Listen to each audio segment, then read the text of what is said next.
With Israel's ongoing attacks on Iran, some are wondering if what we're seeing is a fulfillment of Ezekiel 38.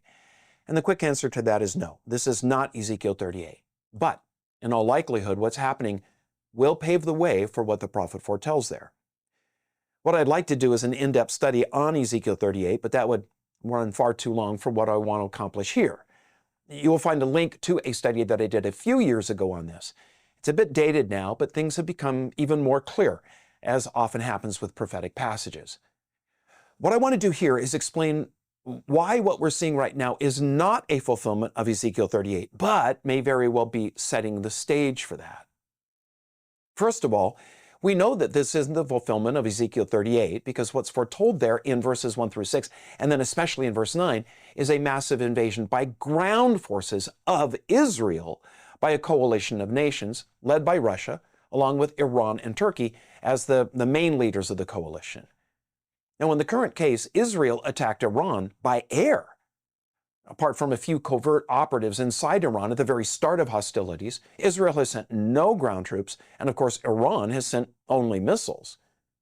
In verse 8, God makes clear that what he's revealing to the prophet will take place in the last days when the people of Israel have returned from where their ancestors have lived around the world to dwell safely in their ancient land. Well, until October 7th of 2023, it might have appeared that Israel was dwelling safely, but by the end of that fateful day, it was obvious they most certainly were not. Hamas's attack and butchery, disabused anyone who assumed so, not least of which were Israeli peaceniks, many of whom had moved into neighborhoods near the Gaza Strip to show their solidarity with them. The Hamas attackers and regular Gazans who joined them that day went into those neighborhoods and committed what can only be called demonically inspired abominations on their victims. Israel's been at war ever since, with Hamas in Gaza, Hezbollah in Lebanon on their northern border, and the Houthis in Yemen launching their long-range missiles and drones into Israeli territory. But even before that, hundreds of rockets were launched from within Gaza into Israel. So it can hardly be said that Israel was dwelling safely in their land. Those rockets were supplied by Iran, who has used Hamas, Hezbollah, and the Houthis as their proxies in their contest with Israel. Now, Ezekiel speaks of an invasion of Israel that comes as a complete surprise. They will assume that they're safe. Israel has never felt safe, knowing Iran has vowed to annihilate them. That's the entire reason that they have attacked Iran now, is precisely because they deem Iran an existential threat. If they continue to experience the success that they've had to date, Iran will soon seem to be totally unable to attack. It's not difficult imagining a successful eradication of Hamas in Gaza, along with the toothless Iran, lulling Israel into thinking that she's now safe, especially if Israel's disarming of Iran moves other Middle Eastern nations like Saudi Arabia into joining the Abraham Accords. Now, missing from the current conflict is Russia, which is presented in the Ezekiel prophecy as being the lead in the coalition that attacks Israel. Russia is currently bogged down in its own contest with Ukraine. It's in no position to stage an invasion of Israel. A report that's out just over the last couple of days is that when the Iranian Supreme Leader Khamenei spoke to Russia's President, Vladimir Putin, Putin counseled him to get back to negotiations on ending Iran's nuclear program. Putin basically told Khamenei he's on his own, at least for now. But something is going to change because Ezekiel 38 has to happen.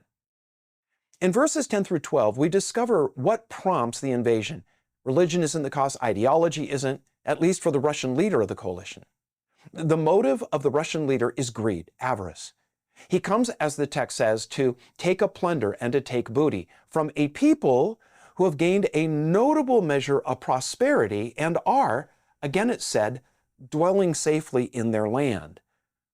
Russia's war with Ukraine has impoverished it. Sanctions have squeezed its economy. Putin desperately needs hard currency. And one of the few places that it manages to get it is through the natural gas that it pipes to a few nations who ignore the sanctions. Interesting that massive fields of natural gas have been discovered just off Israel's coast in the Mediterranean Sea. When those fields come online, it will mean a massive influx of capital to Israel. but the need for Russian natural gas will end. Now, let me wrap this up. Again, for a fuller treatment of the study on Ezekiel 38 and 39, visit the link here, and also you'll find it in the description below. What's happening right now appears to be the de-fanging of Iran. Not only is it losing its capacity to build nuclear weapons, it's going to be unable to continue propping up Hamas in Gaza, the Houthis in Yemen, and Hezbollah in Lebanon. Hamas is already just about done, and a growing number of Lebanese lawmakers have come out in opposition to the continuing presence of Hezbollah just over the last month. As the Russia-Ukraine war grinds on, further degrading Russia's capacity to fight, it could be that that front winds down and Russian forces return home to lick their wounds. As the Russian economy deteriorates with the loss of revenue from natural gas sales, and the morale of the people declines with calls for Putin's ouster, he decides the only way out is to grab Israel's gas fields by making common cause with what's left of an Iranian leadership just itching for a chance at revenge. Russia may not have many conventional weapons left after the war with Ukraine, but they have lots of nukes, both strategic and tactical. Reading Ezekiel chapter 39 is rather spooky, since its depiction of the cleanup in the aftermath of the invasion sounds very much like dealing with fallout from radiation. The astute Bible student will recognize that I've left one of the key players of that coalition that invades Israel out of all of this, Turkey. I admit, I do not see what enticement there would be for Turkey to join Russia and Iran in this. But for sure, it's going to be something. So as I've said for a while now, keep your eyes on Turkey and the role they play in the Middle Eastern affairs. Something is going to draw Turkey into a tight orbit with Russia and Iran against Israel. What's interesting to me is how, with the change in regimes in Syria, Turkey has buddied up to them. And the new Syrian regime is no friend of either Iran or Russia. So a major realignment has to take place either in Turkey's government or the politics of the Middle East for the coalition described in Ezekiel 38 to come together. Again, keep your eyes on Turkey and its alignments. Ezekiel 38 is still in our Bibles.